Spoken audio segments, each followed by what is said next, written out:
और ये एपिसोड 4 का स्टार्टिंग होता है एपिसोड 3 के 1 साल के बाद की इवेंट यहाँ पर दिखाई गई है। राइनिएरिया जो है वो अभी रेडी होगी शादी करने के लिए, ऐसा वहाँ पर दिखाया गया है। जो विसिरियस ने लास्ट एपिसोड में बोला था कि आपको मैरिज के लिए आपको अभी स्टार्ट देखना पड़ेगा, उसका प्रपोजल के लिए अभी आपको आगे बढ़ना पड़ेगा।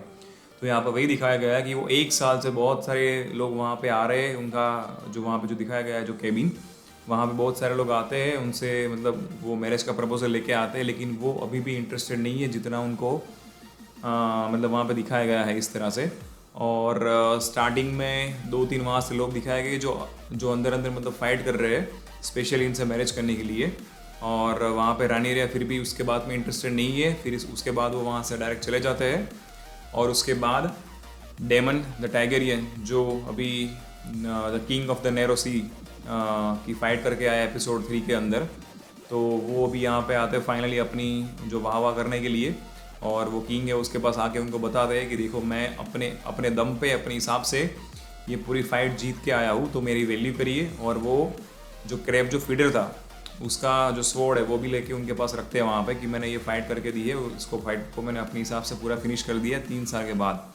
तो ये चीज़ देखने के बाद विसेरियस उनको अप्रिशिएट करते हैं और पूरा जो उसका महल है वहाँ पे हर एक लोगों को वहाँ पे अप्रिशिएट करते हैं। उसके बाद एक छोटी सी पार्टी दिखाई गई है, वो पार्टी के अंदर अभी वहाँ पे हर एक लोग बात कर रहे हैं और अच्छा सा वहाँ पे माहौल दिखाया गया है। और किंग जो विसेरियस है और वो डेमन है, वो दोनों की अच्छी खासी वहाँ पे बात दिखाई गई। वो अपने जो पुराने दिन है वो याद कर रहे हैं कि पहले वो लोग कैसे थे और कैसे बातें करते थे। और अपनी जो मम्मी के मतलब टाइम में सबसे ज़्यादा फेवरेट डेमन थे, क्योंकि वो ज़्यादा एग्रेसिव और ज़्यादा बहुत मतलब बकलोल जैसा बोल सकते हैं।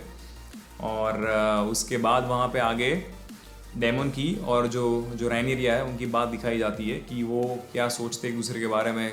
वो अपने अंकल को बताती है कि मैरिज के लिए उनके जो फादर है वो भी प्रपोजल दे रहे, लेकिन वो लोग रेडी नहीं उसके लिए। तो उसके अंकल वहाँ पे थोड़ी उसको टिप्स देते हैं जो शायद उसके हिसाब से, उसके लॉजिक के हिसाब से वो ऐसा बता रहे हैं कि आपको शादी करनी नहीं करनी आपकी इच्छा है, बाकी अगर आप शादी नहीं करते हैं या फिर करते हैं उसके बाद भी आपको जो करना चाहते हो आप कहीं और जाके भी कर सकते हो, जिसका जो भी वो सीन है वो आगे जाके वो आपको दिखने को मिलेगा एपिसोड में।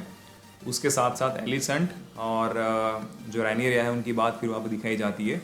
और वहाँ पे फाइनली ऐसा दिख रहा है कि अभी क्वीन और राइनिएरिया दोनों के बीच में थोड़ी दोस्ती हो रही है, वो एक दूसरे से बात कर रहे हैं, वो एक दूसरे को अपनी चीज़ों के बारे में बता रहे हैं जो स्टार्टिंग के एपिसोड 1 के बाद वो दोस्ती नहीं दिखी थी जब से एलिसेंट ने उसके फादर से मैरिज कर लिया उसके बाद। तो अभी वहाँ पे थोड़ा थोड़ा प्लॉट बिल्ड हो रहा है कि दोनों में फिर से दोस्ती हो रही है। अभी इस चीज़ के बाद नेक्स्ट जो आपको वहाँ पे दिखाया जाता है कि राइनिएरिया जो है वो भी कहीं और जाने का प्लान कर रही है। मतलब उसको एक जो लेटर आता है, वो जो लेटर है उसमें एक स्पेशल वे था उसके रूम के पीछे से जाने का, डायरेक्ट जो सिटी के बाहर जाने का, वो रास्ता वहाँ पे दिखाया गया है। तो वो रास्ता चूज़ करके अपना ड्रेस चेंज करके वहाँ पे जाती है और उनको वहाँ पे मिलते हैं अपने अंकल, जो अंकल उनको मिलके उसके साथ पूरे जो सिटी है वो नाइट लाइफ वो दिखाने के लिए उनको ले जाते हैं, उनको बताते हैं कि देखो ये चीज़ भी है, ये लाइफ भी है, आप इसको भी एक्सपीरियंस करिए। और वहाँ पे जो जनता है वो उनके बारे में क्या जानती है या फिर क्या फील करती है उसके ऊपर वहाँ पे एक शो चल रहा होता है, तो वो चीज़ भी वो लोग देखते हैं और वहाँ पे एक्सपीरियंस करते हैं। और फिर उसके बाद उसके अंकल उनको ले जाते हैं उस जगह पे जहाँ पे बहुत सारी एडल्ट और न्यूडिटी आपको दिखाई जाती है। और वहाँ पे थोड़ा ऐसा सीन आता है कि अपनी अंकल जो है उसको वही बताना चाहते हैं कि मैरिज करना ना करना आपकी चॉइस है, बाकी आपको जो भी करना है आप बाद में यहाँ पे आके भी कर सकते हो। और इसी सीन में थोड़ा उन दोनों के बीच में थोड़ा वहाँ पे थोड़ी न्यूडिटी, थोड़ा स्पाइस अप सीन दिखाया गया है, जिसमें ऐसा लग रहा है कि डेमन टाइगरियन जो है वो ट्राई कर रहे हैं आगे बढ़ने का, लेकिन वो बीच में से अटक जाते हैं और वो आगे बढ़ते नहीं है। उसके ऊपर से ऐसा शायद आइडिया आ रहा है कि आगे जाके जब एंडिंग में जब वो किंग से फाइट कर रहे हैं, मतलब बोल रहे हैं, तब वहाँ पे ऐसे दिखाया है कि शायद डेमन का इंटेंशन ऐसा है कि वो राइनिएरिया से मैरिज करना चाहता है, मैरिज का जो प्रपोजल है उनको देना चाहते हैं।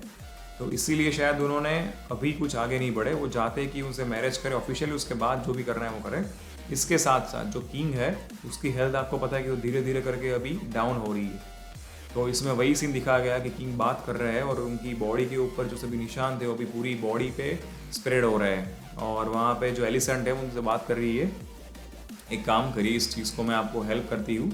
और उसके बाद यहाँ पे इनका स्पाइस अप सीन दिखाया है और वहाँ पे किंग का और जो एलिसेंट है उसका स्पाइस अप सीन दिखाया गया है, और दोनों में बहुत ही डिफरेंस है।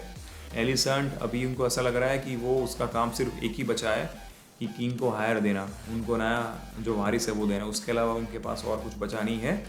तो वो वही करती दिखाई गई है, उसकी वो जो एक्टिविटी है उसमें इतना कुछ इमोशंस नहीं दिख रहा है। और वही सीन के साथ वहाँ पे उसका एंड होता है, उस सीन का एंड होता है वहाँ पे। और यहाँ पे जो डेमन जो टाइगरनी है वो वहाँ पे थे, और जो राइनीरिया थी वो वहाँ से लौट के आती है, वहाँ से भाग के चली आती है। फिर अपने रूम में आके सर जो क्रिस्टन कॉल है वो भी थोड़ा सरप्राइज हो जाता है कि वो पहले अंदर चली गई थी, उसके बाद फिर से अभी बाहर से आई है, तो वो अंदर उनको मिलने के लिए जाते हैं कि क्या हुआ। और राइनीरिया एक अलग ही मूड में है यहाँ पे, तो इसलिए वो जो सर जो क्रिस्टन कॉल थे उनको अपने पास बुला के उसके साथ अभी स्टार्ट हो जाती है। और उसके बाद नेक्स्ट डे वहाँ पे दिखाया गया है कि सर ओटो जो है उनका जो इन्फॉर्मर था वो डेमन टाइगरे ने उनको और इनको दोनों को देख लेता है इस चीज़ पे, वहाँ पे जो नाइट में जो एक्टिविटी हुई थी उसको देख लेते हैं। तो इसलिए वो इन्फॉर्मर ओटो को बता देता है कि इस तरह की चीज़ हुई है। अभी ओटो इन्फॉर्म करने के लिए जाता है किंग के पास, और किंग को बताता है कि एक ऐसी चीज़ है जो मैं आपको बताने के लिए थोड़ा मैं भी खुद शर्म महसूस कर रहा हूँ, लेकिन ये आपको जानना ज़रूरी है ऐसा किंग, आपकी बेटी के बारे में। तो किंग थोड़े वहाँ पे एग्रेसिव होके थोड़ी वहाँ पे उनको डिफेंड करते हैं अपनी बेटी को, और उनको बोल रहे कि मुझे बताइए कि क्या हुआ है, क्या देखा है आपने। और ओटो उनको डिटेल में थोड़ी थोड़ी इन्फॉर्मेशन देते हैं, लेकिन किंग उसकी बात को इतना मानते नहीं है और उनको बोलते कि आप यहाँ से चले जाइए। और ये पूरी बात को एलिस्टर जो है वो उसको सुन लेती है। अभी एलिस्टर वहाँ से जाके इनको मिलती है राइनीरिया को, और उनसे बात करती है कि आपने सचमुच ये जो एक्टिविटी या फिर ये जो बात मैंने सुनी है अपने पापा से, या क्या ये बात सही है। अभी राइनीरिया बहुत ही प्रो बन गई है, उसको पता है कि ये अगर इन्फॉर्मेशन लीक हो गई तो शायद उनके लिए आगे मैरिज करना भी भारी हो जाएगा। तो इसीलिए वो पूरी बात को वहाँ पे घुमा के ऐसा बता रही है कि नहीं, मैंने कुछ नहीं किया है, लेकिन जो उसके बाद उन्होंने जो किया है वो यहाँ पे वो लोग उसको पूछ नहीं रहे। तो इसलिए वो उनको वही बता रही है कि मैं अपनी मम्मी की भी मैं कसम खा के बोलती हूँ कि मैंने डेमन के साथ वहाँ पे कुछ भी नहीं किया था, वहाँ पे जो भी हुआ उसमें हमारे बीच में इतना कुछ डायरेक्टली फिजिकल नहीं हुआ था। ऐसा बताने के बाद वो वहाँ से डायरेक्ट चले जाते हैं। अभी किंग जो है वो राइनीरिया को बुलाते हैं अपने रूम में, और उनसे वही बात करते कि आपका मैरिज का प्रपोजल अभी चल रहा है, और हमारा प्लान ये है कि आप अपने खुद से अपने हिसाब से अच्छा हस्बैंड ढूंढ के अपनी जो स्ट्रेंथ है उसको बढ़ाइए, ताकि हमारे सामने कोई इन फ्यूचर ना आ सके। लेकिन इन्होंने जो किया उसके लिए उनको डाउट हो रहा है कि अगर ये इन्फॉर्मेशन लीक हो गई तो शायद इनके लिए मैरिज करना भारी हो जाएगा। उसी टाइम पे राइनीरिया उनको वही बताती है कि आप डायरेक्ट ओटो की बात पे डायरेक्ट वहाँ पे भरोसा मत करिए, मैं जो बोल रही हूँ मुझे सुनिए, मेरी बात जानिए, आपने मुझे पूछा भी नहीं है। और ओटो जो है आप उनकी बात को मत जानिए, क्योंकि वो भी थोड़ा सेल्फिश है, वो भी अपनी इन्फॉर्मेशन लेके और वो भी अपनी बेटी को आपके साथ मतलब बिहा के वो भी अपना पर्सनल इंटेंशन है उसको वहाँ पे फुलफिल करना चाहता है। तो ये बात बोल के वो कहीं कहीं थोड़ा डाउट्स उनके माइंड में वहाँ पे मतलब बिठा देती है। और उसके बाद वहाँ पे ऐसा दिखाया गया है कि सर जो ओटो है उनको बुलाते हैं ये किंग, और उनसे बात करते हैं, और उनसे बात करने में वही वहाँ पे इंटरेक्शन दिखाया गया है कि ओटो एक्चुअली में ऐसा दिखाना चाहता है कि वो ज़्यादा वैल्यू करते हैं किंग की। लेकिन किंग को बहुत सारे ऑब्जर्वेशन के बाद वही दिखता है कि ओटो ने अपने इंटेंशन के लिए अपनी बेटी के वारिस को आगे बढ़ाने के लिए उसने अपनी बेटी को इंटेंशनली उनके पास भेजा, उनसे शादी करवाई और उनसे बेटा किया, और वो बेटे को अभी वो यहाँ पे वारिस बनाएंगे ताकि वो आगे बढ़ सके। और ऐसा उनको फील होता है, और उस तरह का वहाँ पे अच्छा खासा थोड़ा इंटेंस जो कन्वर्सेशन होता है। उसके बाद वो बोलते हैं कि अभी आपने इतने साल तक जो भी हमारी सेवा की या फिर जो भी हमें हेल्प किया है उस चीज़ को अभी यहाँ पे हम स्टॉप कर देते हैं। आज से ये जो होता है वो मैं आपसे वापस ले लेता हूँ। ऐसा करके अभी उसके साथ साथ वो जो कनेक्शन है वो डायरेक्ट वहाँ से लॉस्ट हो जाता है। उसके बाद जो एलिस्टर है उनकी और किंग की बात दिखाई जाती है, और एलिस्टर भी वही सोचती है कि आप डायरेक्ट डेमन की बात पे मत जाइए, डेमन का काम ही है वो आपके साथ इस तरह की प्ले गेम मतलब कर रहा है। आप जो राइनीरिया है उसकी बात सुनिए, वो आपको क्या बताना चाहती है, उसने ऐसा नहीं किया, मैंने उससे बात की है खुद, और वो मुझे गारंटी भी दे रही थी इस चीज़ के लिए।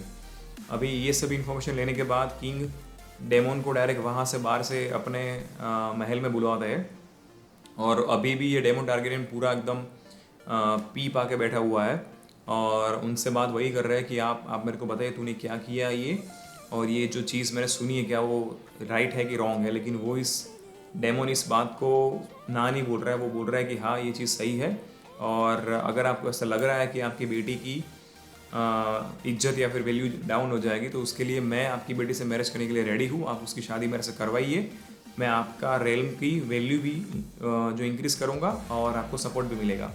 लेकिन किंग इस चीज़ के लिए रेडी नहीं है, उनको कभी भी हाल में मेरे ख्याल से वो शायद उनसे शादी नहीं करवाएंगे, ऐसा वहाँ पे उनकी बातों से लग रहा है। और इसके बाद एंडिंग के सीन में किंग की ओर से उसके लिए मतलब जो राइनेरिया है उनके लिए एक स्पेशल टी वहाँ पे जो भिजवाई जाती है, मून टी, वहाँ पे वो लोग उसको बोल रहे हैं कि ताकि अगर उन्होंने उनसे जो भी हो गया, मतलब ये क्वीन से, सॉरी ये जो राइनेरिया से, वो उसके बाद अगर उनको कुछ बेटा बेटा ना हो, उसके लिए शायद ये टी उनको दी है ताकि वो चीज़ वो पी ले और उसके बाद शायद वो चीज़ आगे ना बढ़े। लेकिन वहाँ से वो एपिसोड की एंड हो जाती है। उसके बाद राइनेरिया ने वो टी पी कि नहीं, उसका भी इन्फॉर्मेशन कहीं नहीं है।